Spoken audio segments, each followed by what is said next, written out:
সম্প্রতি ইউক্রেনকে সামরিক ও আর্থিক সহায়তা দেওয়া বন্ধ করে দিয়েছেন মার্কিন প্রেসিডেন্ট ডোনাল্ড ট্রাম্প। এই পরিস্থিতিতে ইউরোপীয় ইউনিয়নের সামনে নিজেদের সুরক্ষা বাড়িয়ে সামরিক ক্ষেত্রে স্বনির্ভর হওয়া ছাড়া আর কোনো পথ নেই বলে মনে করছেন বিশ্লেষকরা। ইউক্রেনের সঙ্গে যুক্তরাষ্ট্রের সম্পর্কের টানাপোড়েনে নড়েচড়ে বসেছে পুরো ইউরোপ। ওয়াশিংটনের ভরসায় না থেকে নিজেদের নিরাপত্তা নিশ্চিত করতে চাইছে ইউরোপীয় ইউনিয়ন।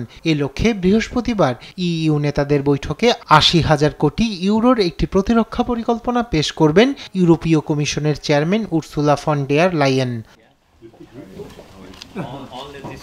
উর্সুলার আশা, তাদের এই পরিকল্পনা ইউরোপের দেশগুলোর প্রতিরক্ষা বাজেটের চরিত্র বদলাবে। অতীতে বিভিন্ন দেশের সরকার আর্থিক অসুবিধার কারণ দেখিয়ে বাজেট বরাদ্দ কম রাখত। ইউরোপের দেশগুলোতে জিডিপির সঙ্গে সঙ্গতি রেখে ঋণের সর্বোচ্চ সীমা বেঁধে দেওয়া হয়েছে।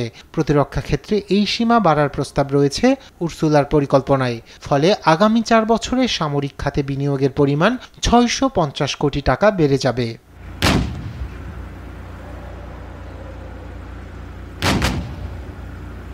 ইউরোপীয় ইউনিয়নের বাজেটে ১৫,০০০ কোটি টাকা ঋণ নেওয়ার কথাও বলা হয়েছে। তবে এক্ষেত্রে হাঙ্গেরি ও স্লোভাকিয়া সহ ইইউ এর কিছু দেশের আপত্তি রয়েছে।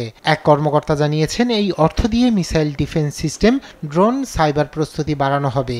এই বিষয়গুলোতে ইউরোপ এখনও যুক্তরাষ্ট্রের উপর নির্ভরশীল।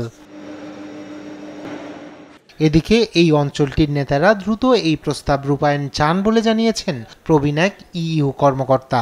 এর ফলে এই অঞ্চলটির পক্ষে নিজেদের জন্য সুরক্ষা জোরদার করা সম্ভব হবে বলে মনে করছেন তিনি। রায়হান কবির শুভ্র, নিউজ ডেস্ক, দেশ টিভি।